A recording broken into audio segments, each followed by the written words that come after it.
pessoal, segunda parte do De Letra Especial com o J. Júnior.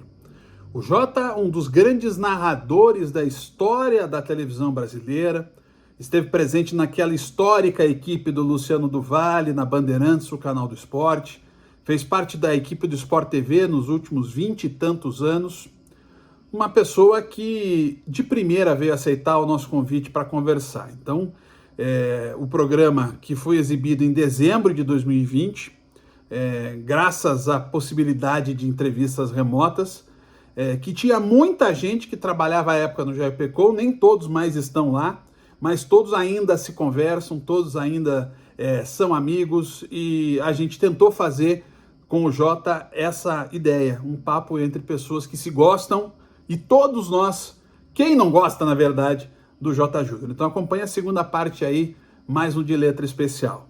Um abraço.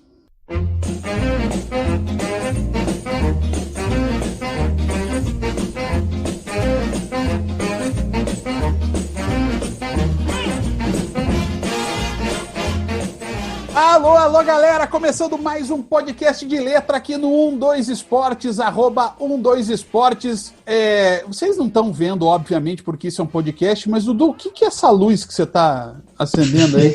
ET, telefone. Ah, Meu Deus do céu. Trate.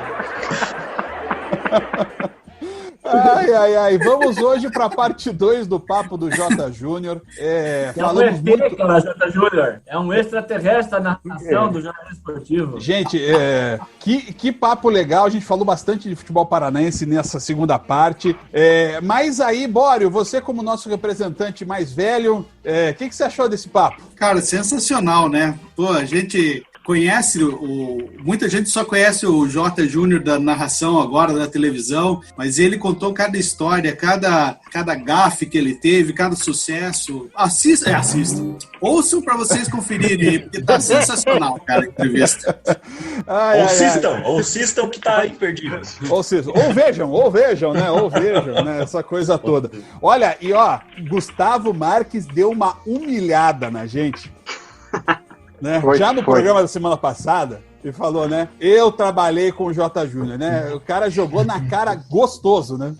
E eu que fiquei o programa inteiro. Tentando achar escala de trabalho. Não achei. Achei cada coisa que, olha, quase a vida inteira de Bório, mas a escala, nada. Gente, vamos lá então. Som na caixa, Mário Neto. Vamos lá, parte 2 do bate-papo com o nosso J. Júnior. Vamos lá. Mais alegria e alto astral. Você está ouvindo Podcast de Letra. Jota, você sabe, a gente está fazendo um podcast que basicamente é sobre o futebol paranaense, mas se já teve a alegria de receber convidados estrangeiros, digamos assim, né, como o Villani, como o PVC, que já estiveram com a gente. Mas, Jota, queria falar um pouquinho dessa tua história já envolvendo o futebol paranaense. Aquela final do Campeonato Brasileiro, né, de é verdade. 1985, essa eu trabalhei pela Band, transmiti pela TV Bandeirantes, e vez ou outra, torcedores do Coxa me mandam, né, essa gravação da final de 1985. E uma vez, chegando no Couto Pereira, ali embaixo para tomar aquele cafezinho, antes de pegar o elevador e tal, né? E aí tinha uma televisão ali ligada e tal. E ali tinha um documentário sobre a conquista do Coxa, né?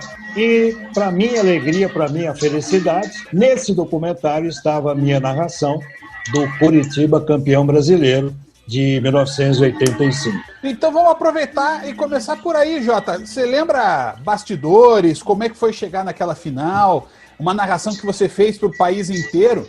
É bom lembrar que na Globo a gente teve uma transmissão nacional, né, com o Galvão, e teve uma transmissão exclusiva para o Paraná, né, toda ela focada pro Curitiba. Você não, você narrou sem exceção pro país inteiro, Jota. Conta um pouco daqueles dias. Foi muito emocionante, viu, Cristian? Por quê? Porque a gente estava começando um trabalho na Bandeirantes.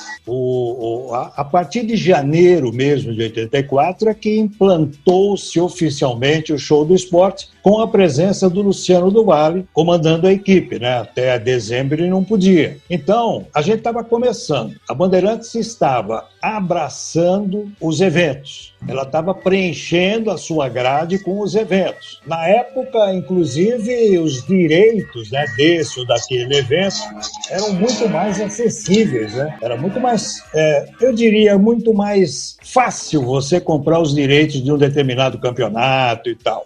Naquela passagem, ali no 84, 85. Então, eu como ainda um iniciante na televisão e um dos mais novos da equipe, né, da TV Bandeirantes, aquela escala para mim foi um presente, foi algo que eu poderia até dar uma festa em casa para comemorar, entendeu? Mas comemorei. Claro que eu comemorei. Por quê? Era uma final de Campeonato Brasileiro, num projeto que estava se iniciando, num canal importante da TV brasileira, e transmissão para todo o país, né? Imagina você como é que o menino ficou, né?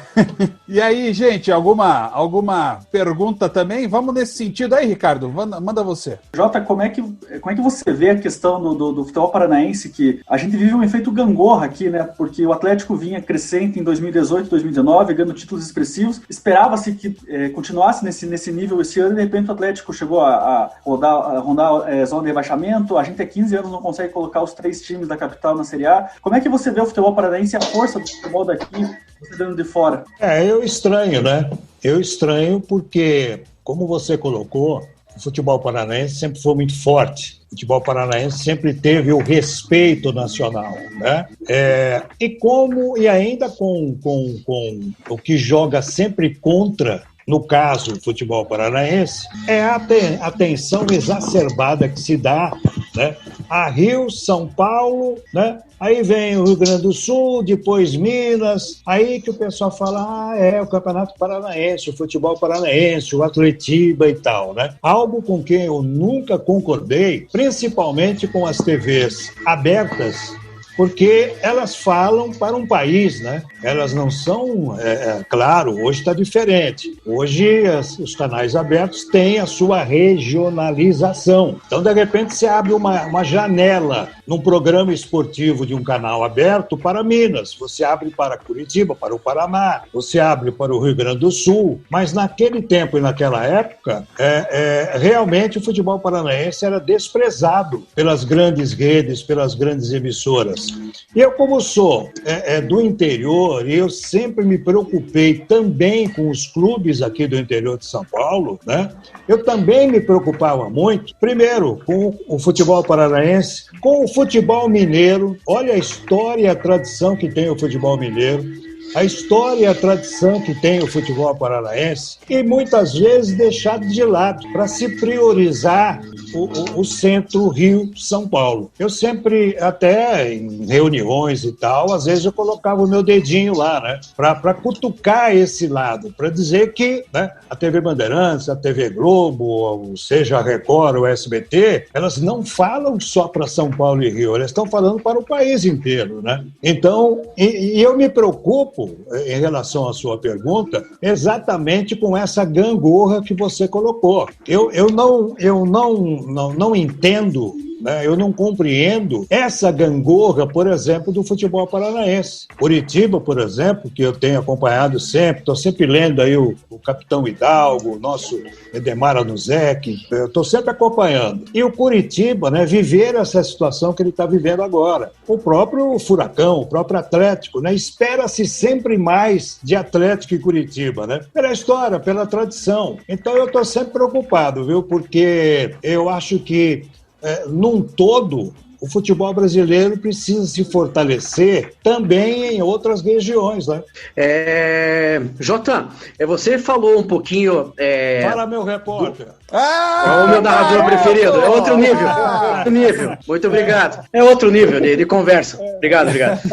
Jota, você comentou ali da década de 80 com o título do Coritiba, né, de 85 ali. E você estava na Bandeirantes, mas você, além de fazer futebol, você mesmo relatou, teve que se aprofundar em vários esportes para as coberturas.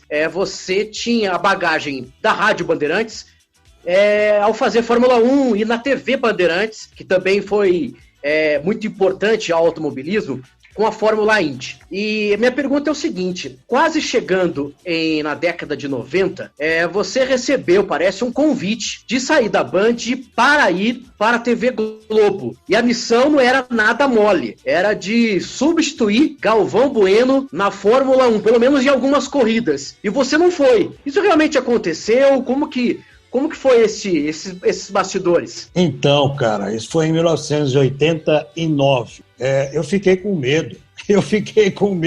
De enfrentar, né, um microfone como o da Globo. Estou sendo sinceríssimo, já falei isso para tanta gente. Eu achei, né, que eu não estava preparado. Porque, no fundo, depois, com o passar do tempo, eu entendi que foi uma grande bobagem minha. Porque se eu estava preparado para trabalhar numa grande rede como a Bandeirantes, por que eu não estaria para trabalhar numa grande rede como a TV Globo? Né? Mas eu realmente amarelei. E ali também teve um outro ingrediente que pesou muito na minha decisão. Ingredientes, na verdade. Primeiro, o carinho do Luciano, do Kiko, do Johnny Saad, todos, para que eu não saísse. A preocupação deles em, de repente, perder ali o locutor que eles acreditavam, apostavam e gostavam, né? Então eu fui cercado de um carinho extraordinário. Isso pesou muito. E depois eu teria que morar no Rio de Janeiro, né? Pela proposta que me foi feita.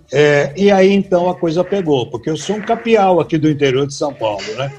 E isso também não quer dizer nada, mas cada um é cada um. O Luiz Roberto também é capial aqui de São João da Boa Vista e está morando no Rio há muito tempo, né? Ele é o grande locutor, né? Mas então foi isso, cara. Eu fiquei com medo, fiquei com receio. E quando eu fui almoçar lá para a gente ver se acertava o contrato ou não, você disse bem. A minha estreia seria num grande prêmio da Alemanha de Fórmula 1. Um esporte que eu não dominava. Eu aprendi um pouquinho a transmitir Fórmula 1 em 1981, 82, na Rádio Bandeirantes. Quando me colocaram no ar para fazer Fórmula 1 na Rádio Bandeirantes, eu não sabia absolutamente nada de automobilismo e de Fórmula 1, entendeu? Aprendi muito com o Edgar Melo Filho, né? O grande Edgar, que hoje está na Fox. O Edgar me ensinou demais, né? Então foi isso, cara. E não foi nem questão de dinheiro, nada, sabe? Não teve nem aquele lance de, não, a Bandeirantes vai cobrir, você fica. Não foi, não. Foi uma decisão mesmo do meu coração, da minha alma. Diga, Dudu. Então, só para o pessoal puxou o saco bastante do Jota aí, o pessoal é meio falso aí, né? Dudu vai criticar. Cada vez que o Jota fala, arrepia, velho, os pelos, velho. Só isso que eu tenho que falar, mas Seu Dudu. É o grande Ele prazer. ainda vai fazer uma vinheta pra mim, hein? Olha, você não sabe da missa o terço ainda, Jotinha, sobre o Dudu. Evite! Mas já imagino. Mas é um prazer estar participando desse papo contigo, Jota. O seguinte, ainda falando um pouco de futebol paranaense, você falou, né, da moral que o futebol daqui teria para o Brasil. A gente não sente, né, esse respaldo de moral do futebol paranaense no Brasil, porque ele também não merece, via de regra mesmo, porque não consegue produzir muita coisa. Só que agora o Atlético vive um momento diferenciado, né, que mudou de patamar, não é mais um time pequeno, sem dúvida, é um time médio grande, e isso repercute para vocês também que estão no eixo, assim, vocês conseguem ver, diferenciar esse momento que o Atlético está vivendo, que acaba sendo bom para todo mundo, claro, mas melhor ainda para o Atlético? Sem dúvida nenhuma. Claro, a gente tem que estar sempre atento a tudo, né, que acontece no futebol brasileiro. E essa mudança que o Atlético está tendo, essa transformação, essa estruturação que o Atlético está tendo, ela nos chama a atenção. E a gente está sempre comentando, claro que sim. Por exemplo, eu tenho um amigo que trabalha no Atlético Paranaense, que foi um grande jogador de futebol, trabalha nas categorias de base, que é o Gersinho, né?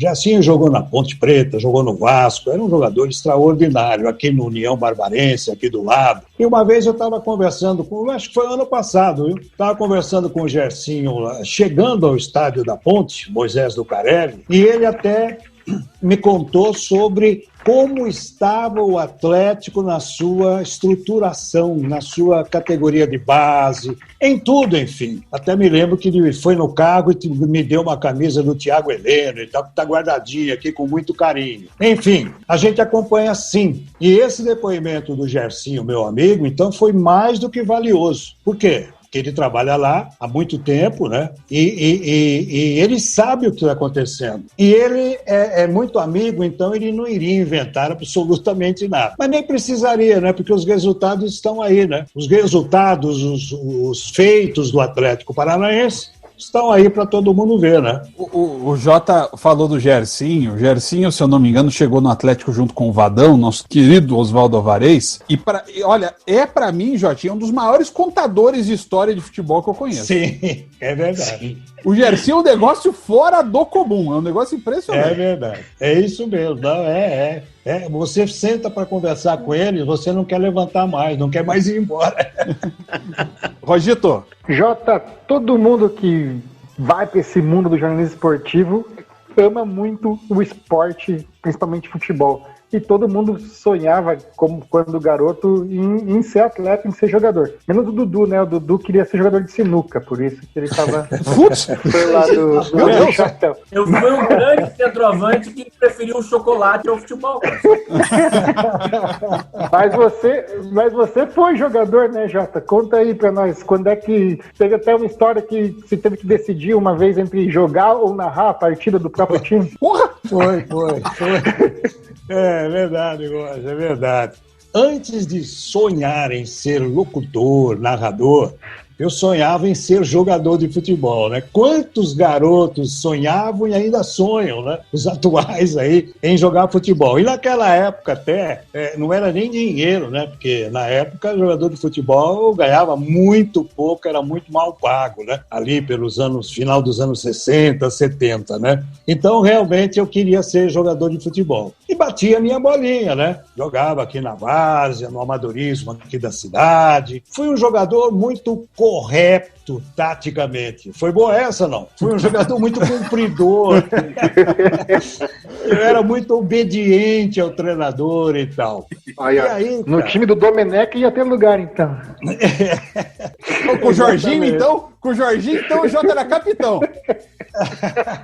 E aí, o que aconteceu, cara? Eu queria ser jogador de futebol, mas eu queria também ser narrador. Eu tinha lá meus 17, 18 anos e eu jogava aqui num aspirante do Flamengo aqui da cidade. A Americana sempre teve aqui a maioria dos nomes de clubes, todos ligados ao Rio de Janeiro. Aqui teve o Flamengo, Vasquinho, Bom Sucesso, Canto do Rio. Todo lugar, né? E eu jogava no Flamengo, mas eu era aspirante, eu era cascudão, estava no cascudão. E aí ia ter no final de semana, no domingo, o jogo que era um dos clássicos aqui do amadorismo de Americana, que era Flamengo e Vasco. E eu, como era normalmente reserva, a rádio resolveu transmitir, cara, mas não era comigo, era o narrador da rádio, eu não estava na rádio ainda, né? Aí, jogo domingo, Flamengo e Vasco e tal, assim. O gerente da rádio, através desse meu amigo Clóvis, ficou sabendo que eu queria narrar, gostaria de começar a narrar. E, na verdade, ele estava sem narrador, por isso que ele me procurou, entendeu? Aí ele ligou pro meu pai e falou, manda o garoto lá domingo, ele vai transmitir Flamengo e Vasco e tal. Nossa, eu fiquei super feliz. Isso foi numa quarta, quinta-feira, meio de semana, né? Na sexta-feira, nós tínhamos o apronto do Flamengo. Sabe aquele coletivo que define o time? E o lateral esquerdo se machucou, cara. Eu era o reserva dele, né? Aí o treinador chegou e falou, o cara machucou, você vai ter que jogar domingo. Falei, meu Deus, mas eu tenho que narrar o jogo, vai ser a minha primeira narração e tal, assim. E eu acabei optando por jogar. Claro que o diretor da rádio ficou pé da vida comigo, esperneou, bateu porta, ele teve que arrumar um outro locutor, mas eu fui jogar. Tá aí, ó. Tá aí como é que são as escolhas da vida. Bala? Bom, agora eu tô mais ainda feliz e admirando a sua pessoa, Jota, porque você jogou no Flamengo, então você ganhou 2 pontos aqui comigo. Assim. Por isso que o futebol do Paraná é essa merda, Jota, porque os caras não gostam do Flamengo. Que isso? Eu também sou do interior aqui do Paraná, né? Eu sou de Londrina, então a gente tem essa desculpa de gostar de times que não são aqui de Curitiba. Mas, Jota, você comentou aí algumas vezes aqui nas conversas dos vários esportes que você narrou, né? Qual que foi o que você achou mais difícil, que você não se entendeu direito com o negócio, que depois falou, meu Deus, o que eu fiz? O que eu fui narrar isso daqui? Já narrou curling, já? Curling não, ainda não. Mas olha, 2 esportes danados, pelo menos para mim, né, claro. O futebol americano, né? Quando o Luciano trouxe o futebol americano para colocar na Band, né? E o automobilismo. O automobilismo, ele é desafiador, sabe? Só quem realmente conhece, só quem realmente está na estrada há um bom tempo, que domina o que é uma corrida, seja a Fórmula 1, seja o que for, entendeu? Primeiro, no automobilismo, acho que muita gente não sabe, mas a gente não tem uma visão completa e total do autódromo, né? Sim. Você não tem. Você tem que ter o seu monitorzinho ali, quando a televisão está transmitindo, para você situar em que curva eles estão, e aquela coisa toda. Então, é um esporte muito técnico, né? É muito técnico. Fórmula 1 é algo desafiador. E o futebol americano. Até porque a gente, quando chegou aqui o futebol americano, através do Luciano, nós tivemos algumas aulinhas com o professor Júlio Mazei. Professor Júlio Mazei, Silvio Lancelotti, querido Silvio Lancelotti, que morou nos Estados Unidos há muito tempo. Tivemos algumas aulinhas, mas na hora do pega, na hora que começa o jogo e tal, é uma complicação, viu? Então, eu estou elegendo esses 2 esportes como muito difíceis. E olha que na Fórmula 1, hoje até não está tão difícil pela tecnologia, né? Hoje você tem quantas tomadas, quantos ângulos, quantas câmeras e tal. Quando eu fui fazer Fórmula 1 pela Rádio Bandeirantes, você tinha um monitorzinho desses pequenininhos, preto e branco na cabine, para todo mundo disputar o monitor. Éramos nós da Bandeirantes, era o pessoal da Rádio Excelsior, né, de São Paulo, e da Eldorado do Rio de Janeiro. Nós 3 com um monitorzinho desse tamanho, pequenininho, para poder ver o que estava acontecendo. É bem diferente. Ô Jota, você já esteve aqui no Couto Pereira, na Arena da Baixada, imagino que você teve também na Vila Capanema. Que outros estádios você narrou aqui já no Paraná, em loco? O Pinheirão. É mais frio do Brasil. Boa sorte. Ainda existe o Pinheirão? Ainda existe? Como é que tá lá? Existe, mas não é usado. A grama tá alta ou não? Eles treinam safari, eles treinam lá. Olha, o Jota, o Pinheirão hoje ele foi leiloado, né? Porque a federação perdeu, foi leiloado, comprado por um dono de uma empresa de atacadista, uma empresa atacadista, perdão, mas o estádio não foi derrubado, continua lá. Esse estádio que já foi palco de Zico, de Romário, de Ronaldo, e de avestruzes, não sei se você sabe, já botaram avestruzes lá também. Zico se machucou lá no Pinheirão antes da Copa de 86, inclusive, na recuperação dele. Nossa mãe. Então, eu fiz acho que uns 2 ou 3 jogos no Pinheirão, e um que eu me lembro, vocês também vão se lembrar, naquele campeonato brasileiro de 1996, Grêmio e Portuguesa, né? Foi a final, Sim. Não foi? 96? Isso. E aí teve um jogo no Pinheirão, Seleção Paulista, que era a base da Portuguesa, o técnico era o Candinho, e acho que uma seleção do campeonato, uma seleção, qualquer coisa assim. Entendeu? E eu estive nessa transmissão em dezembro de 1996. Nossa senhora. Pelo menos você não passou frio, né? Porque olha... Mas estava chovendo. Normal. Estava chovendo.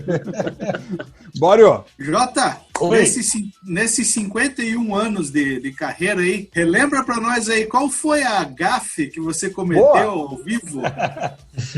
Só uma? Que marcou mais a tua carreira, assim. Só uma? Nossa, tenho várias. Você sabe que eu fiz um jogo uma vez lá no Serra Dourada e o Túlio estava explodindo no Goiás, né? O Túlio, tanto que depois fez a carreira que fez, né? O Túlio estava que fazia gol até sem ter jogo, né? E aí, eu estava transmitindo pela Band e foi algo que até hoje eu não entendi. Eu acho que eu tive uma visão, alguma coisa assim. No gol da direita aqui das cabines, né? O escanteio para o Goiás, escanteio batido, né? Subiu o Túlio de cabeça e fez o gol, mas sem marcação, nada. Para mim foi claro. E não foi o Túlio que fez o gol, cara. Foi um zagueiro.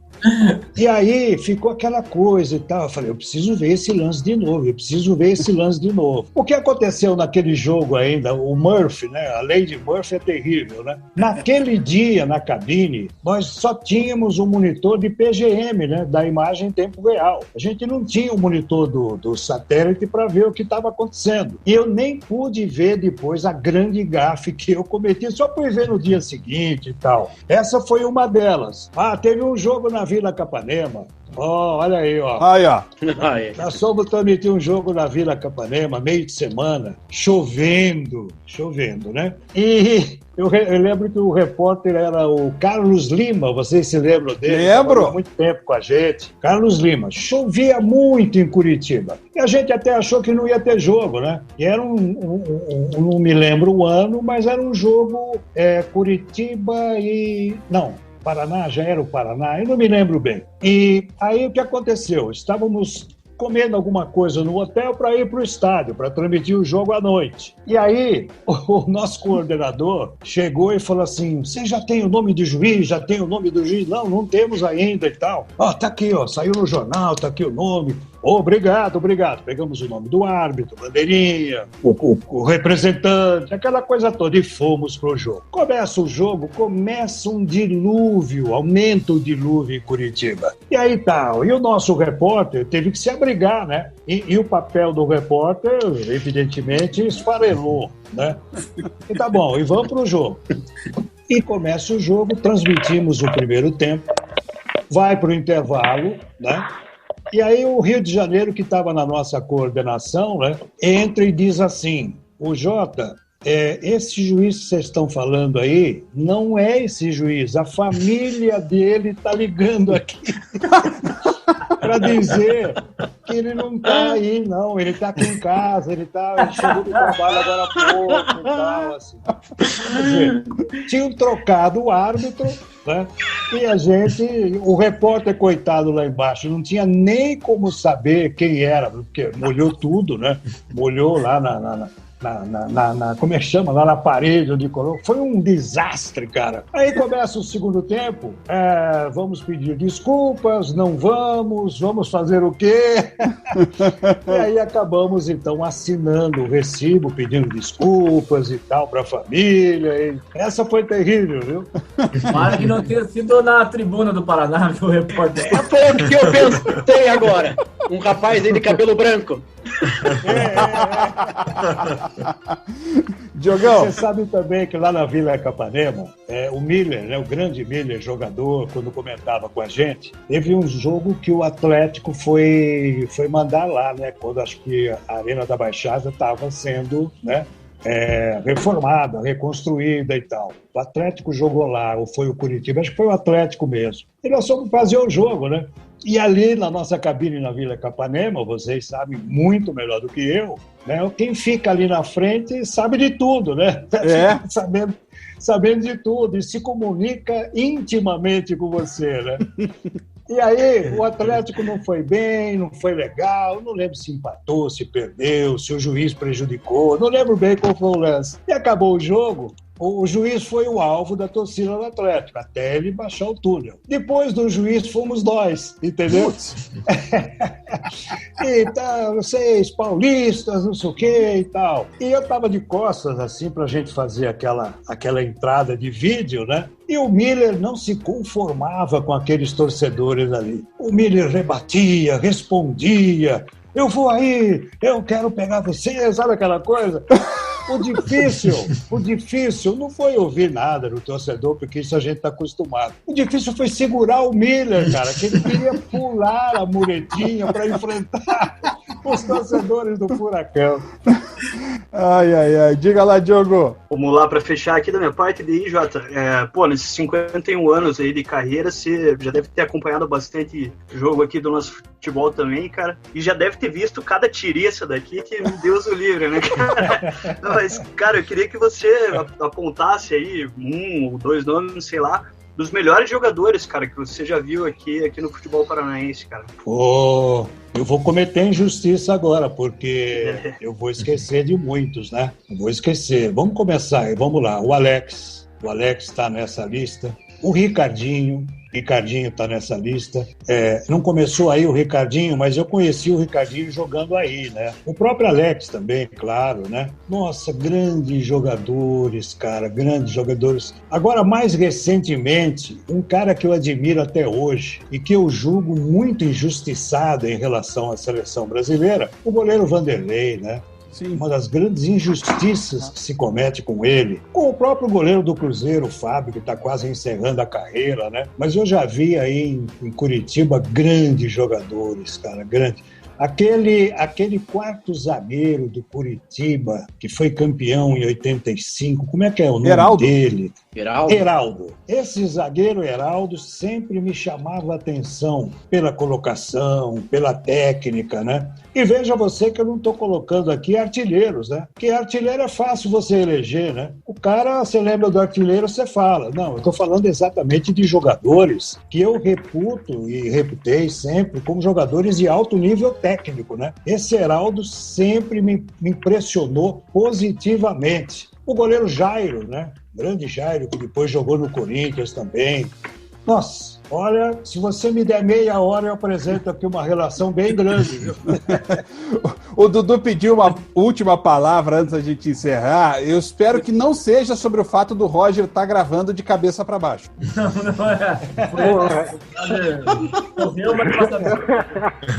Jota, é por isso que eu gravo. É por isso que eu gravo em vídeo, Jota. Eu sei, tem que se calçar, pô. Ele jogava sinuca, pô. Ele jogava sinuca. Não sei se o Jota vai sair muito feliz depois de ter participado desse bate-papo com a gente, ou se sentindo velho, né? Porque cada pergunta, Jota, 51 anos de carreira, tô acabando com o cara também, né, bicho? As duas coisas, viu? Muito difícil. Ai. Mas gente, já estou me acostumando com isso, com essas décadas todas aí.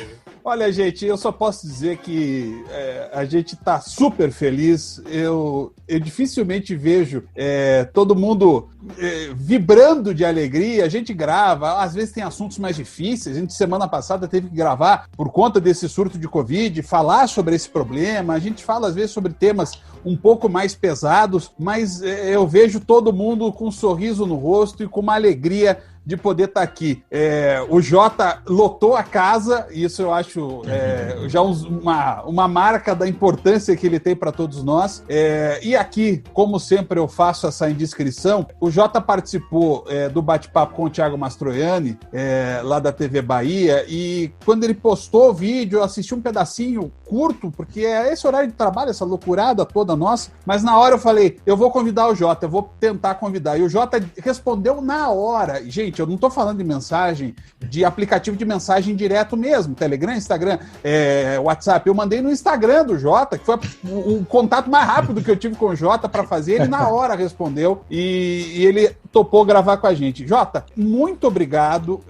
Você não faz ideia da nossa alegria, eu falo aqui por todos, de você ter participado do nosso De Letra nessa tarde de terça que a gente está gravando, e a partir da quarta-feira esse programa vai para o ar, dividido em duas partes, porque, é claro, você não merece só um programa, você merece 2 programas, viu, Jotinha? Muito obrigado. Obrigado. Ô, Cristian, muito obrigado. Nossa, quanto apreço, quanto carinho, fico muito feliz.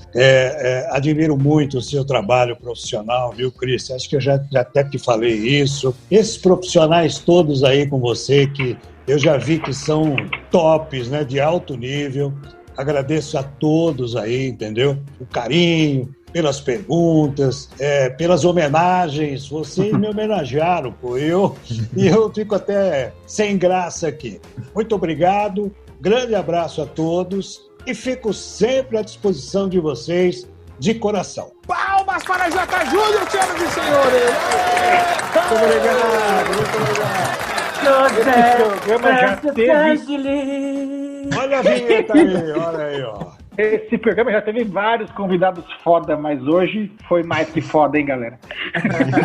Obrigado aí, pessoal. Vocês são demais, hein? Jota, esse elogio que o Roger aprendeu com a Madre Teresa de Calcutá, a gente termina o nosso de letra. Esses são autênticos. Valeu, gente. Tchau. Mais palmas pro Jota. Um abraço. Obrigado aí, gente. Valeu.